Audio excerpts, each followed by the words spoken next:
त्याच्यामध्ये आणि अन्वय व्यतिरेकाचा विचार केला आहे. ब्रह्मात्मा पुरुषाचं ज्ञान करून देण्याकरता परमात्मा स्वरूपाचं ज्ञान करून देण्यात ज्या काही रीती आहे त्याच्यामध्ये आणि अन्वय व्यतिरेक म्हणून ज्ञान करणं. अन्वय म्हणजे काय आणि व्यतिरेक म्हणजे काय? अन्वय म्हणजे असणे आणि व्यतिरेक म्हणजे नसणे. त्याला अन्वय व्यतिरेक म्हणतात. तो अन्वय व्यतिरेक उदाहरणार्थ आपण झोपेमध्ये गेलो, तेव्हा झोपेमध्ये जगताचा व्यतिरेक आहे, दिसते का जगताला? आणि ब्रह्माचा आत्म्याचा काय अन्वय आहे. प्रत्येक अवस्थेमध्ये एका अवस्थेचा अन्वय आणि व्यतिरेक असतो. काय काय एखादा आपण कल्पना करा, स्वप्नामध्ये गेलो, जागृतीतले पदार्थ आहे का? त्याचा अन्वय आहे. आणि आत्म्याचा स्वप्नामध्ये गेलो आपण किंवा समाधीमध्ये गेलो, जागृती स्वप्नाचा काय आहे? आत्म्याचा.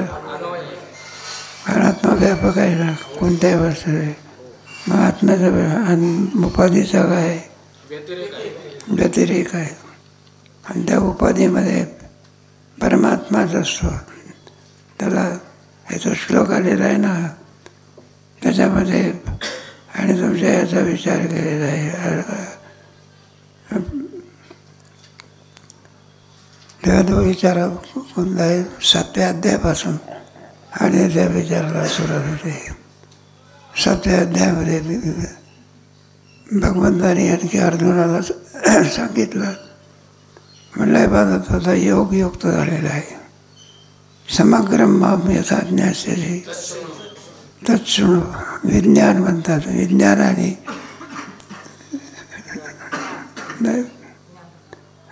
आणि ज्ञान दोन आहे ना. विज्ञानाचे स्वरूप कळायला पाहिजे, ज्ञानाचे स्वरूप काय झालं पाहिजे. एक शब्द सांगायचं चाललं, आपल्याकडे हे पद आहे त्याला थोडं सांगायचं म्हणजे त्याला रिलिजन अँड सायन्स म्हणतात. सायन्स म्हणजे विज्ञान आणि रिलिजन म्हणजे ज्ञान. चांगला असतं आपला इंग्रजीमध्ये त्याची पुस्तकं वगैरे. मोठे मोठे त्याचं काय करतात, शाळेमध्ये सायन्स शिकवलं जाते ना, थोडा कठीण वर्ग आहे तो. हे मराठी आपलं सोपी असते, गणित आणि सायन्स काय असते. नेहमी आपल्या पोरांना इंग्रजीमध्ये मार्क फार कमी मिळतात. ती भाषा नाही ना आपली. जाऊ दे. ते तुमच्या मेडिकलमध्ये प्रवेश करायचा असेल तर स्टँडर्ड विद्यार्थी लागतो नाही का. 50 पैकी 10 मार्क वाला जाऊ दे. त्याला विज्ञान म्हणतात. त्या विज्ञानाला सुरुवात झालेली आहे. त्याच्याकरता भगवंताने सांगितलं तुझा योग युक्त झाला. 6 याच्यामध्ये काय झालेलं आहे? योग आहे नाही का. मय्यासक्त मना पार्थ योग अभियुञ्जन मला असंशयम समग्र. आता तो योग्य अधिकारी झाला असल्यामुळे तुला मी सर्वत्र व्यापक कसं आहे ते सांगतो. याच्याकरता 7व्या अध्यायापासून विज्ञानाला काय झाली मग सुरुवात झाली. हे विज्ञान झालं आहे. मग 8व्या अध्यायामध्ये सकिंतत ब्रह्म किंवा म्हणून विज्ञान म्हणजे काय? प्रपंच म्हणजे विज्ञान. अज्ञान म्हणजे काय? प्रपंचाला सत्य समजणे काय काय अज्ञान म्हणत असतात. ज्ञान कशाला म्हणत असतात? थोडक्यात व्याख्या सुंदर गीतेचा अध्यायाचा विचार करणार आहे. जेव्हा ज्ञान कशाला म्हणतात? तिथे कशाचाच प्रवेश होऊ शकत नाही. त्याला काय म्हणत नाही का. जाणीव जे तर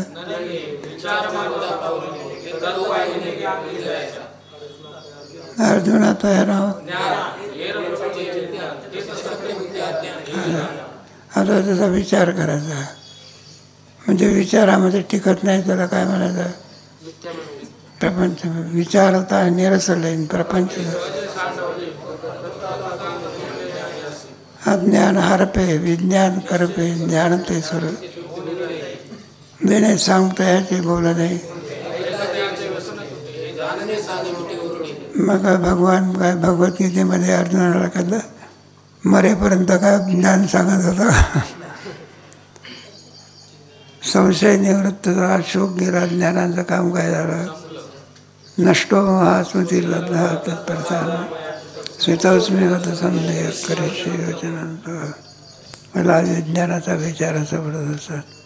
म्हणून भगवंतानी या पहिल्या 9व्या अध्याय विदंतु ते गुह्यतमं प्रभू ज्ञान विज्ञान सहित ज्ञान विज्ञान सहित मोक्षसी अशी बात नाही का. आसार संसार सार परमात्मा याच्यामध्ये मिश्रण झालेलं आहे. त्याच्यामधलं निवडून काढायचं सार काय आहे आणि आसार काय आहे याची निवड करणारा आहे. त्याच्याकरता ज्ञान आहे राजविद्या राजगुह्य प्रत्यक्ष हे ज्ञान आपलं स्वरूपच आहे बरं का. पण आपल्याला त्याचा विसर पडलेला आहे. हे ज्ञान कोणाजवळ मिळतं श्रीगुरूच्या मुखात मिळावं. आणि मग त्याच्या योगाने या ज्ञानाच्या योगाने सार काय असार काय हे कळतं. आणि त्रिविध दुःखाची काय होते आध्यात्मिक आधी दैविक आधी भौतिक हे सगळं हे होत असं. पण लोकांच्याकडे विचार करायला लागलो तर सर्व लोक एका विज्ञानाकडेच धाव घेतात. कशाकडे ज्ञानाकडे कोण जात असतो. अज्ञानापुढे फसवणूक होते काय होते काय काय. सगळा जन्माच्या जन्म कशामध्ये क्षण एक मुक्ती येत नाही हिनता दिशा ज्याच्याकरता प्रयत्न करायला पाहिजे त्याचे प्रयत्न करीत नाही. बंधात असूनही सुद्धा बंध कळत नाही. त्याचा निवृत्तीचा काय करीत नाही. खुशाल बंधात राहतात नाही का. जाळ्यातला मासा आनंदात असं. पण त्याला कुठं माहिती आहे ढिवर पाठीमागे उभा आहे म्हणून. मग ढिवराने काय असं केलं की मासा काय जातो.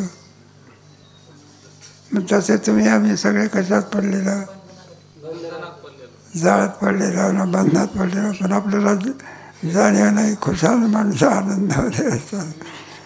आणि एका दिवशी मग अटॅक आला म्हणजे राम बोलू आहे जाऊ द्या. कशा करता सांगितलं विज्ञानाचा विचार येतो सांगतात. म्हणून मृगजळाप्रमाणे असणाऱ्या विषयाच्या पाठीमागे लोक जात असतात. इकडे जाणार आहेत. त्याचा सुंदर दृष्टांत ज्ञानेश्वर महाराजांनी दिला आहे. अमृत टाकून द्यायचं मृगजळाच्या पाठीमागे अमृताचा गिळता गराळा बघू मृगजळ तोडीला परिद्धीला फेकून गारगोटी बांधत लागला. मग मला जाण्याकरता कुठे जावं लागेल. परमात्मा व्यापक असल्यामुळे कुठं पाहण्याकरता जाण्याची काय नाही. आता काय त्याला दूरही म्हणता येत पण त्याला काय म्हणता येत. दूर म्हणावा तर आपल्यापेक्षा भिन्न आहे का तो. बरं जवळ म्हणावा तरी द्वैत आला की काय आलं. मग असं असलेला कुठं पाहण्याची आणि त्याचीच सर्व व्याप्ती काय केलेली आहे परमात्म्याचीच व्याप्ती. त्याच्या अधिष्ठानावर हे सगळं भासते ना.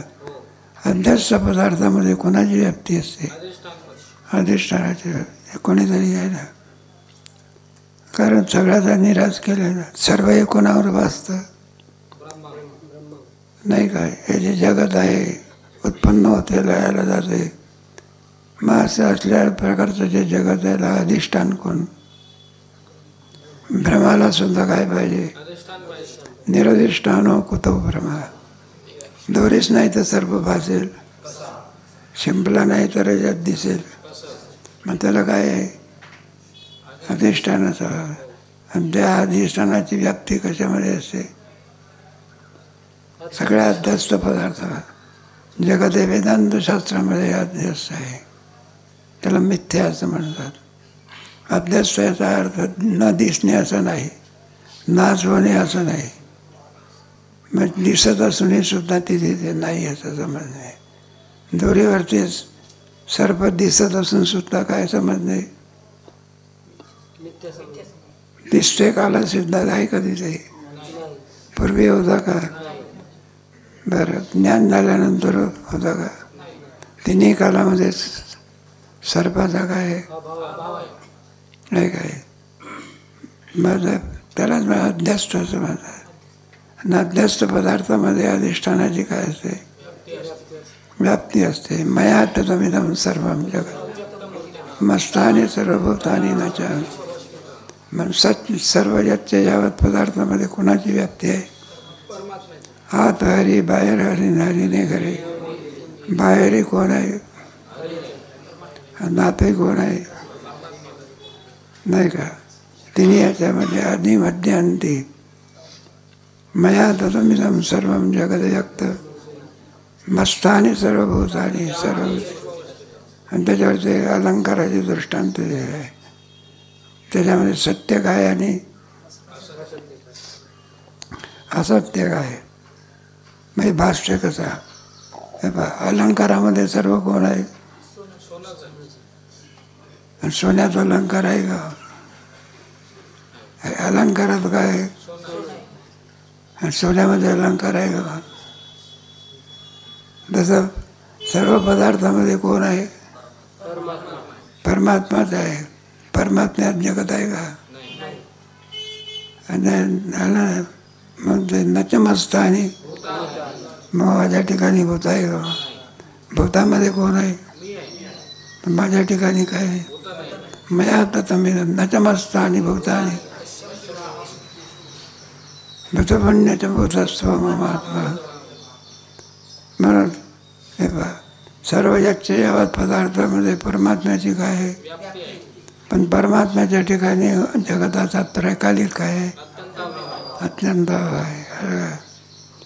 सर्पामध्ये आणखी दोरीची व्याप्ती आहे. दोरीच नाही तर सर्प कसा? पण दोरीमध्ये सर्पाची काय आहे? व्याप्ती आहे का? दोरीत कुठं सर्प आहे का? सर्पाचं काय आहे? दोरी आहे ना. सत्पणा कोणाचा आहे? दोरेच आहे ना. दोरेच नसेल तर दृष्टांत आपले एक एक एक एक दृष्टांत. त्याला विवर्तवादाचे दृष्टांत म्हणा. स्वर्ण अलंकार परिणामामध्ये बसतो, विवर्तातही बसतो. परिणामामध्ये कसा बसतो? सोन्याचाच परिणाम काय आहे? कोणता भाग? अलंकारामध्ये काय आहे? सोनच आहे. परिणाम सोनं आहे. सोन्यामध्ये काय नाही? विवर्तवाद. कोणता वाद? असून भासते का नसून भासते?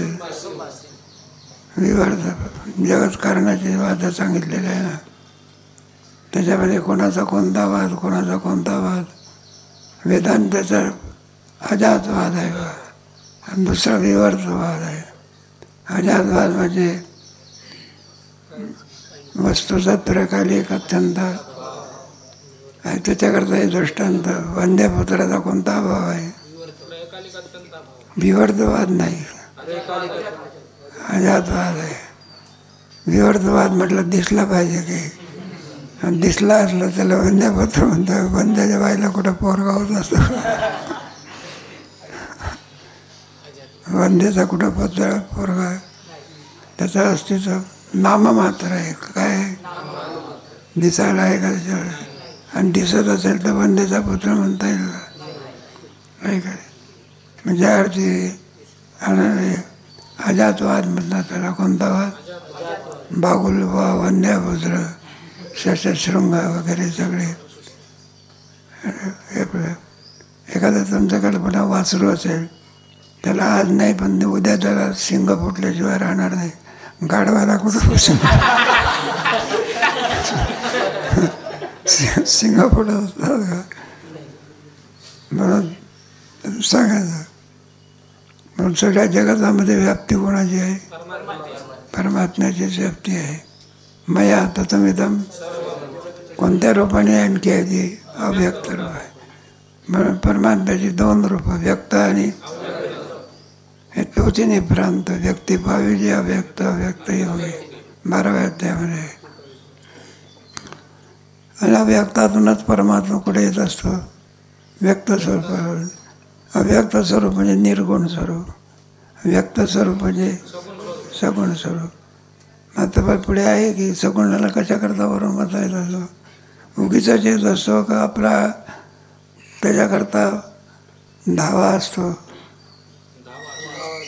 आहे का तुमच्या ह्याच्यामध्ये गेलं ना, धर्मरक्षा वया अवतार कर भक्ताचं त्याच्याकरता हे पुढे आहे की तुम्हाला अभंगामध्ये त्याच्यामध्ये काही अवतार घेण्याची कारणं. यदा यदा हि धर्मस्य ग्लानिर्भवति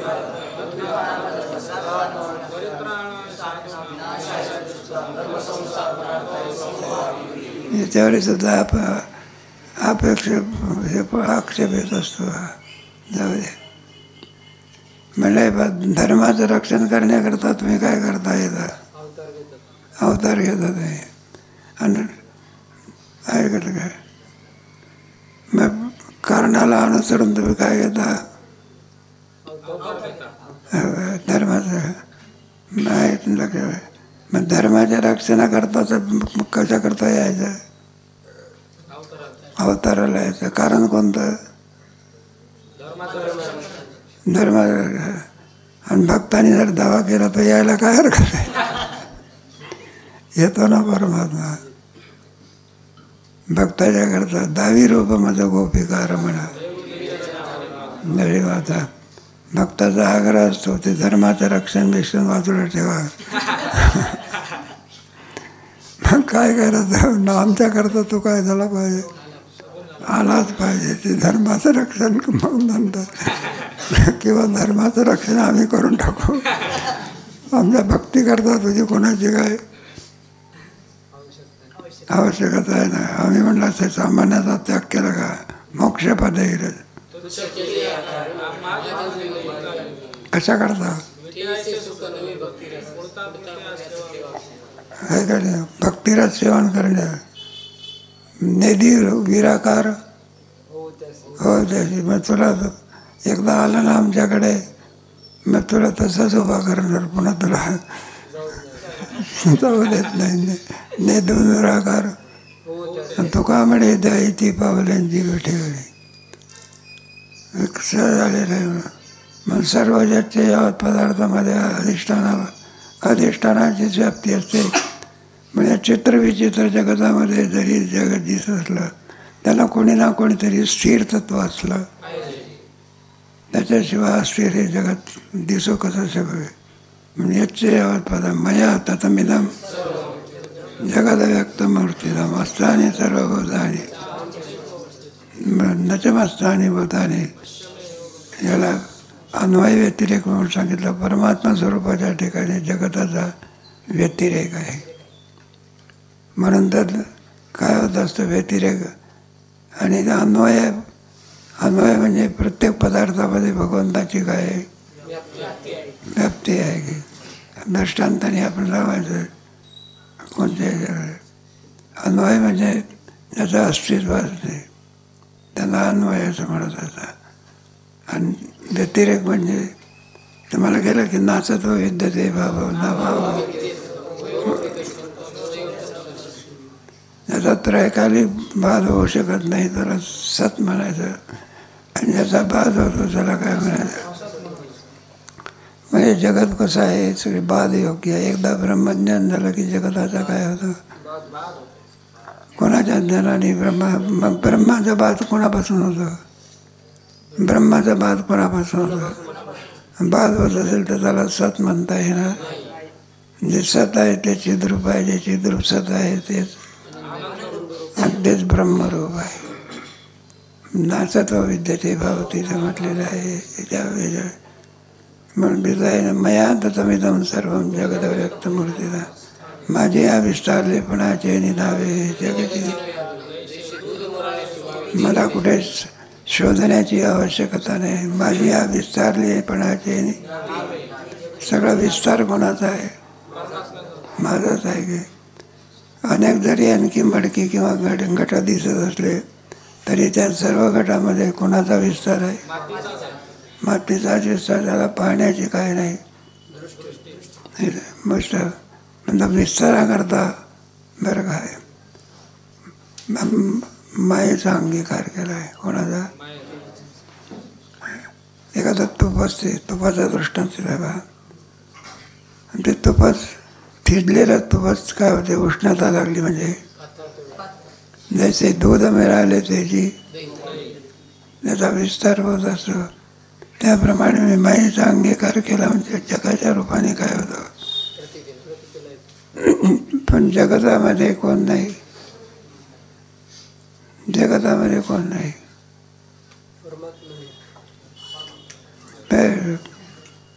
नाही मी विचारलं, जगतामध्ये कोण नाही म्हणजे परमात्मा आहे तर सांगायचं आहे. आणि परमात्म्यात काय नाही हे सांगा. विश्वामध्ये परमात्मा आहे पण परमात्म्याच्या ठिकाणी काय नाही. विश्व कुठे आहे? परमात्म्याच्या ठिकाणी.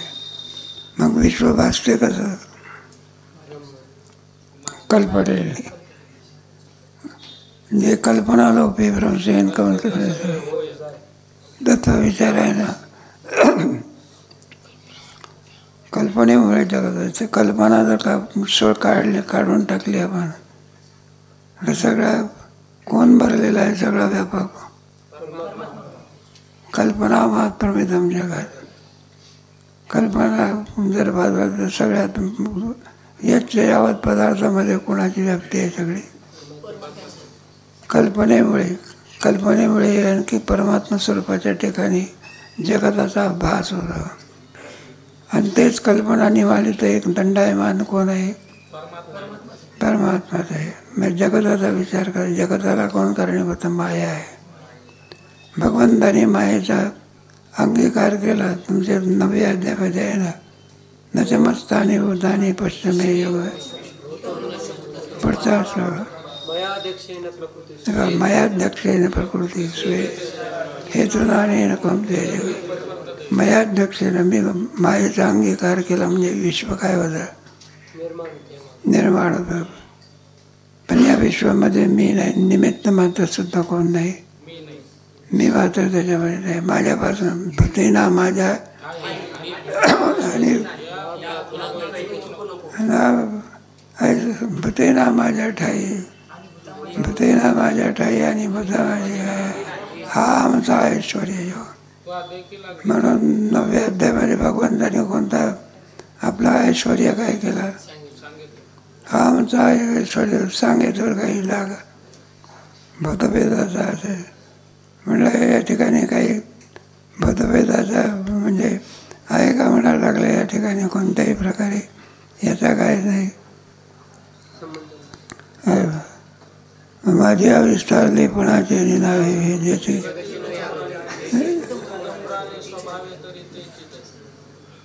असा. आणखी शंका असली तर शंका सांगत जाणतो. आणि तुमची शंका असली तर काय करायचं? जगताच्या संबंधी वाद, हे वाद आहे. बिंब प्रतिबिंब वाद वगैरे. बिंब प्रतिबिंब वादामध्ये असं आहे, त्याच्यामध्ये एकच उपाधी मानलेली आहे बिंब प्रतिबिंब वादामध्ये. उदाहरणार्थ बिंब प्रतिबिंबवाद म्हणजे तर प्रकाशात्मा त्यांचा बिंब प्रतिबिंबवाद आहे. जीवस्वरूपामध्ये असलेले वाद आहे ना, एक आभासवाद, अवच्छेदवाद, बिंब प्रतिबिंबवाद आणि एक जीववाद आहे बाबा. पण तो तुमच्या विचारसागरात नाही, प्रभाकरामध्ये नाही, पण वाद आहे. 4 वाद आहे. एक जीववाद सुद्धा आहे. तेव्हा बिंब प्रतिबिंबवाद म्हणजे एकच उपाधी. याच्यामध्ये काय आहे? अवच्छेदवाद आहे आणि तुमचा आभासवाद. याच्यात 2 उपाधी आहे. अवच्छेदवाद माया उपाधी लागली तर तो ईश्वर होत असता, आणि जीव अविद्या उपाधी लागलं जीव या संज्ञेला आहे. एकच चैतन्य तुमच्या झोपेला कारणीभूत आहे. काही काळजी करण्याचं पण बरं आहे. आपला तत्व विचार आहे ना, तत्वाचा विचार. माया बिंब वशी कृत्यता आमच्यात सर्व. मायाची उपाधी त्यामध्ये पडलेलं प्रतिबिंब हे जे दर्शनकार मानतात त्याला आभासवादी म्हणायचा. काय म्हणायचं? आणि अवच्छेदवादी आभास काय करीत नाही. तुमच्या पंचदशीच्या 8व्या प्रकाराला बदलला. तो काय करत नाही. शृण्वत्संग परिच्छेद जीव मात्रात भवे नाही अन्यथा घटकुट्यादे वचन्नस्य योग. म्हणलं आहे की केवळ अवच्छेदक लागला एवढ्यावरून जीव दशा प्राप्त होत नाही. मग त्याच्यामध्ये आभास काय केला पाहिजे. तुमची इच्छा स्वत्व हे कोणाचा वाद आहे. आभास. अविद्या उपाधी लागली जीव संज्ञा. माया उपाधी लागली. माया उपाधी पाहिजे स्वच्छ उपाधी आहे. काय उपाधी आहे. आणि ही मलिन उपाधी आहे. मग जीव झाला अल्पज्ञान ईश्वर झाला. सगळे अवच्छेद काय करायचे लावायचे त्याच्यामध्ये. आणि अवच्छेदामध्ये काय केवळ माया लागली. काय लागली. जीवदशा काय झाली. हे कोणता वाद. अवच्छेदवाद पंडित मिश्रांचा आहे. आणि मायावाद जो आहे आभासवादी विद्यारण्य स्वामी वगैरे यांचा कोणता वाद आहे. आभासवाद आहे. आणि बिंबप्रती आता 2 उपाध्या आल्या करे. माया उपाधीमध्ये ईश्वरत्व व्हावं. अविद्या उपाधीमुळे बरं. मग असे 2 ज्ञान आहे का एकच आहे. मग 2 नावं कशी आली. शुद्ध सत्व प्रधान असेल तर त्याला माया म्हणायचं. आणि त्याला मलिन तत्व प्रधान असेल तर अविद्या. चैतन्य किती आहे. बरं का. मग 2 उपाधी आलेल्या आहे तुमच्या ह्याच्यामध्ये. आणि बिंब प्रतिबिंबवादामध्ये एकच उपाधी आहे. किती. तुझं 2 नाही. आरसा आहे अलग लक्षामध्ये. आणि त्या आरशामध्ये आपल्याला काय पडतंय. प्रतिबिंब सांगतात. आणि याला कोणता भाव येतो. प्रतिबिंबाच्या सापेक्ष बिंब आहे ना. 2 भाव आले का नाही. आरशामध्ये पडलेलं त्याला काय म्हणायचं. आणि आरशाच्या समोर असेल त्याला नाही. 2 भाव आले काय. बिंबस्थानी ईश्वर पुंजस्थानी आणि प्रतिबिंबस्थानी जीव. माही पहा. आता कल्पना करा 5-6 हालत असला काय असला मग तुमचं मुख हलते का. मग हलणे हा कोणा धर्म आहे. नाही प्रतिबिंबाचा आरशाचा आहे.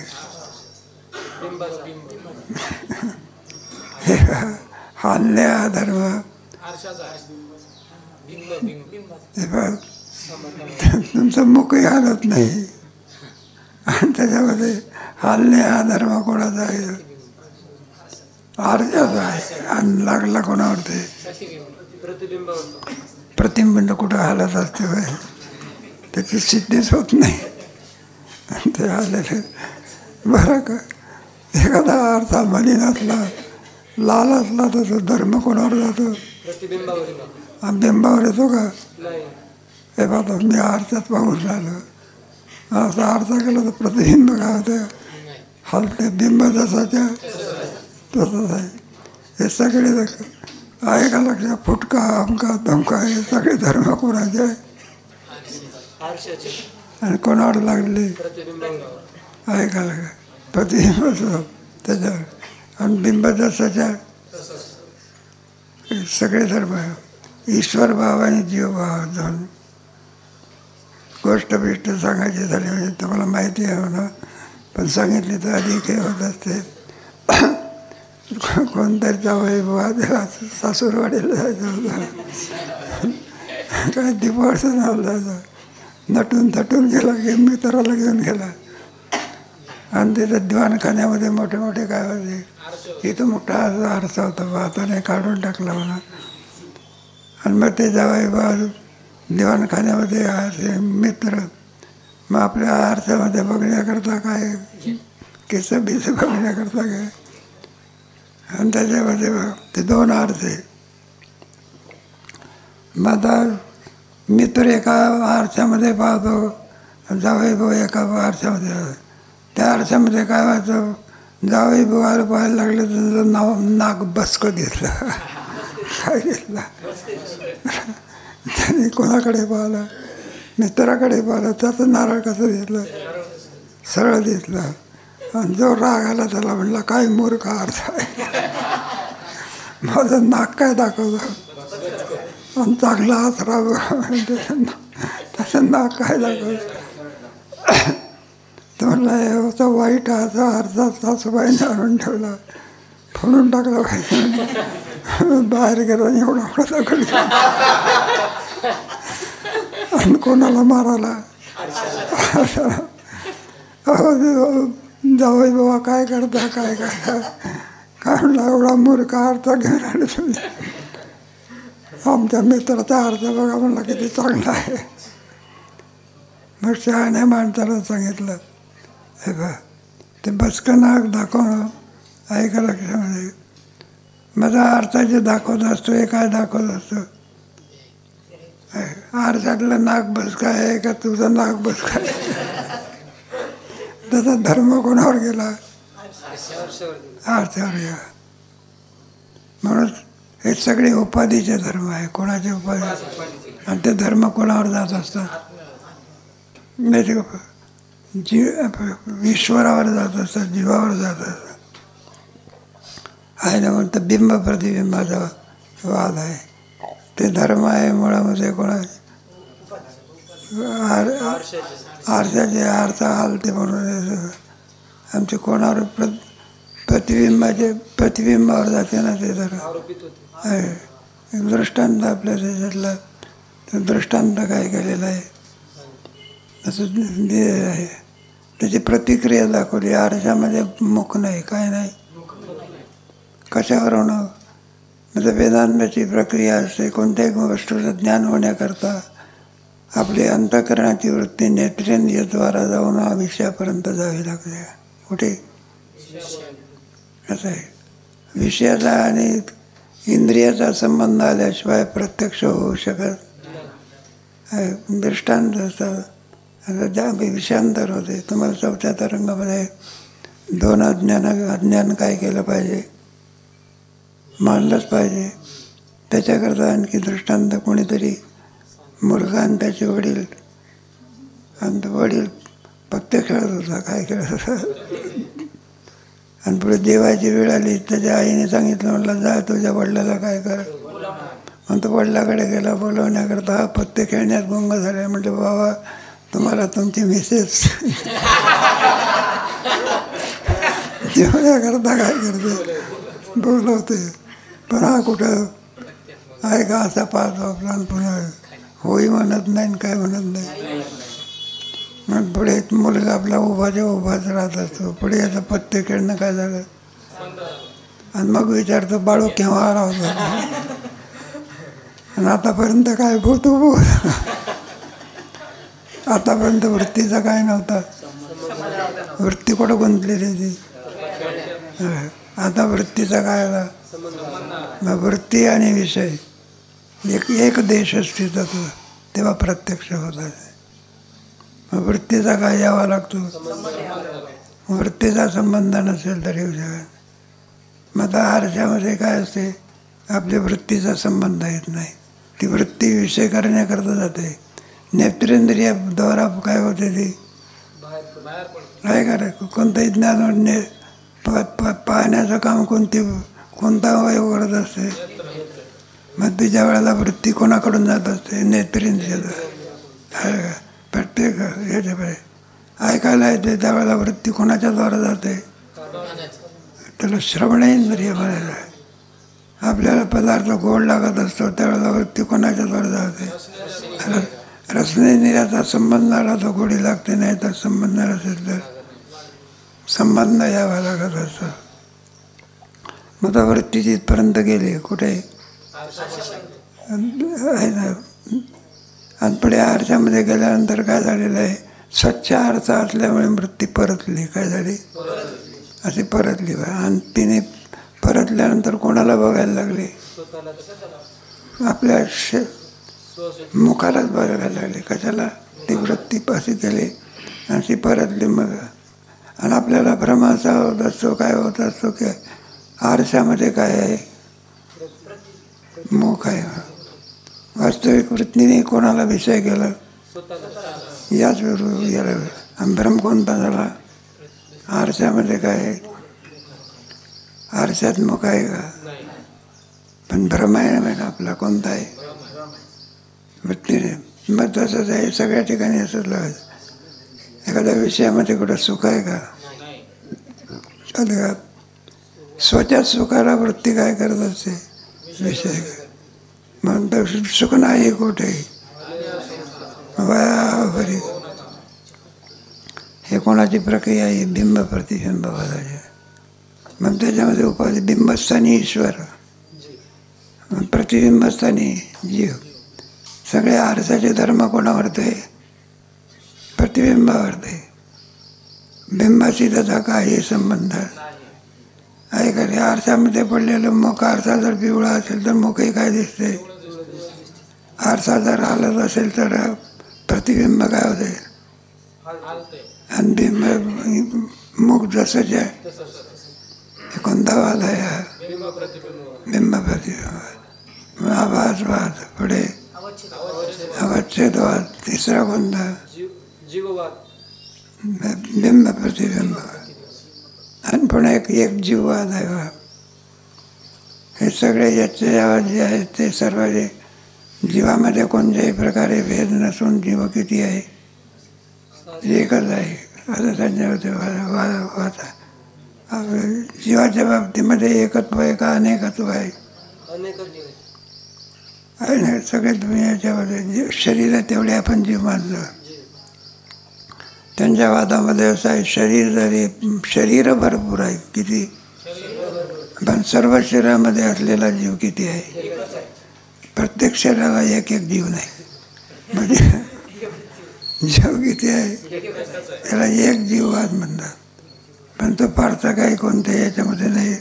थोडं काय तुमच्या आभासवादाच्याच प्रक्रिया भरपूर आहे. पंचदशी सुद्धा आभासवाद. विचारसागरी सौंदर्यवादात आहे. आणि भामती निबंध मात्र अवच्छेदवाद आहे. वाचस्पती नेत्याने ब्रह्मसूत्रावरती असलेली टीका तिला भामती निबंध असं म्हणतात. त्याच्यामध्ये कोणता वाद सांगितलेला आहे? अवच्छेदवाद असं आहे. तुमच्या ह्याच्यामध्ये आलेलं आहे ना, विचारसागरात सुद्धा आलेलं आहे. ज्यावेळेला महाराज स्वाश्रया मानावी की जीवाश्रया मानावी असा प्रश्न आहे. का माया मानायचे? जगात कारण करता काय मानावे लागते? म्हणजे कोणाच्या आश्रित मानावे? मग पक्ष कोणाचा? स्वाश्रय ब्रह्माच्या काय? उदकी झाली बाभळींचे उदकाचे जैसे. नाही का? पाण्यावर ते नदीवर ते बाभळींचा थर येत असतो. मग ते काय करते? पाण्याला काय करू देत नाही, झाकून टाकते. तशी माया काय? स्वाश्रय असं बघा. त्याला कोणीतरी अधिष्ठान असावं. पाण्याचं अधिष्ठान नसेल तर बाबळी वाढेल का? मग ती शेंगा येणारी बाबळी आहे काय? गोंडा म्हणतात त्याला. काय करायचं? ते ज्ञान देत नाहीत. ते कसं करता आहे? एकंदरीत सांगितलं स्वाश्रया स्वविक्षा पक्ष आहे. स्वाश्रया स्वविक्षा पक्ष वाचस्पती मिश्रांचा आहे. आणि एक जण म्हणतो तर ही माया जी आहे ती जीवाश्रित आहे. कायाची आहे. आणि ते सर्व मोठ्या पक्षामध्ये ब्रह्माश्रित. ब्रह्म किती? म्हणून माया किती? जीव किती आहे? अनेक आहे. अज्ञानही किती झाले? मग एका अज्ञानाचा एक ईश्वर इथे होतं म्हणून ईश्वर किती झाले? जगही किती झाले? पण म्हटलं काय लिहिलं कोणाने?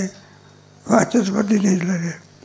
मग तो तत्ववेत्ता काय खोटं लिहून ठेवलं का तिथं? पण हा वाद वेदाला काय नाही,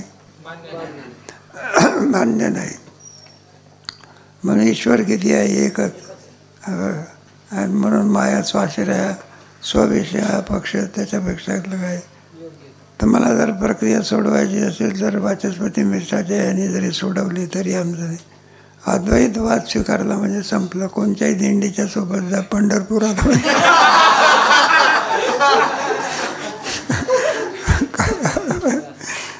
कोणत्याही वादाने जायला का अद्वैताची काय झाली पाहिजे? सिद्धी झाली पाहिजे. चांगले वाद आहे आपले.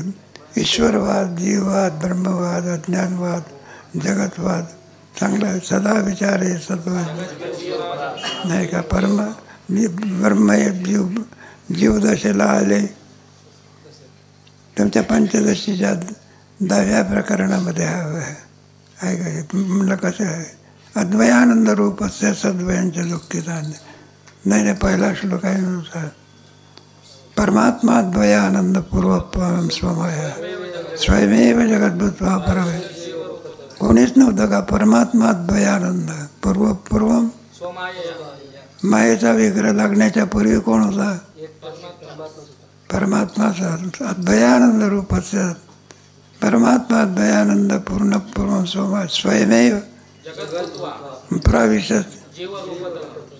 पण त्याच्यामध्ये ना परमात्मा अद्वयानंद पूर्वम स्वमाय शक्ती सांगितली ना. काय सांगितले. कोणा फक्त पूर्ण परमात्मा आहे. ओम पूर्णमद पूर्णमेव स्वगत सजातीय भेजातीय भेद एक तर तोच होतं. पण सोमाय मायेच्या आश्रयामुळे तो जीव जगत भावाला आणि जीव भावाला काय झाला. सोमाय आहे का नाही. त्याच्यामध्ये जीवभाव जगतभाव बाधे स्वात्मा आहे. हे दोन्ही काय होतात. दिसायला प्रकार लहान आहे पण सुंदर काहीतरी विषयाचंच आहे ना. 10वं प्रकरण नाटक दीप म्हणतात. त्याच्यातला परमात्मा भयानंद पूर्वम स्वमय स्वयमेव जगद्भूत्वा सद्वयानंद रूपस्य सद्वयांच्या दुःखिता विरक्षेन सदा विचारे तस्मात जगजीव. जगाचा आणि जीवाचा काय करावा. करावा. जीव कशामुळे झाला. अज्ञानामुळे जीव दशाला झाला. जास्त प्रकरणाचं विशेष लोकांचा प्रकार नाटक दीप.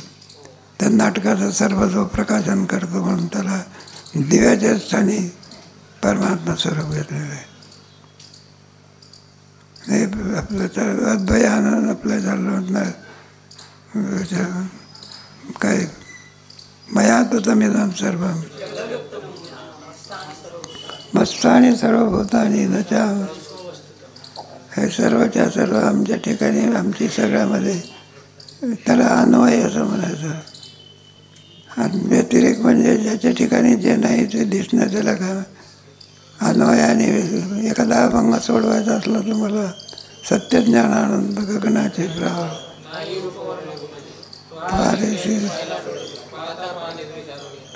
सत्यज्ञानानंद गगनाचे नाही रूपानं त्याचा व्यतिरेक सांगितलं. आणि तो श्री सदरूप चिद्रूपानंद स्वरूप कोण आहे. परमात्मा आहे. त्याचा अन्वय आहे. आणि बाकी त्याचा काय होत असतो. जे बाध योग्य असते ते नसून दिसत असते. आणि ज्याचा कधी बाध होऊ शकत त्याची व्याप्ती असते. म्हणून याच्या अवस्थेमध्ये पदार्थामध्ये कोणाची व्याप्ती आहे. परमात्म्याचीच व्याप्ती आहे. म्हणून मातीमध्ये काय नाही घट नाही. पण घटामध्ये काय आहे. सोन्यामध्ये काय नाही. अलंकार नाही. पण अलंकारात काय याला परिणामवाद म्हणतात. आणि तो विवर्तवादाची बसत असतो. कोणत्या वादात. विवर्तवाद म्हणजे परिणामवाद कशाला म्हणतात. एका अवस्थेतून दुसऱ्या अवस्थेत जाणं याला काय म्हणतात. काय करे. उदाहरणार्थ दूध आहे. आणि दूध या अवस्थेतून दह्य बाबाला झाल्यानंतर तो काय होत असतो त्याला परिणाम नाही. दुधाचा परिणाम त्याच्यामध्ये सविकृत कुविकृत आहे. किती जरी प्रयत्न केला एकदा दधी झाल्यानंतर ते दूध होऊ शकत. परिणामाचा दृष्टांत आहे. कशाचा.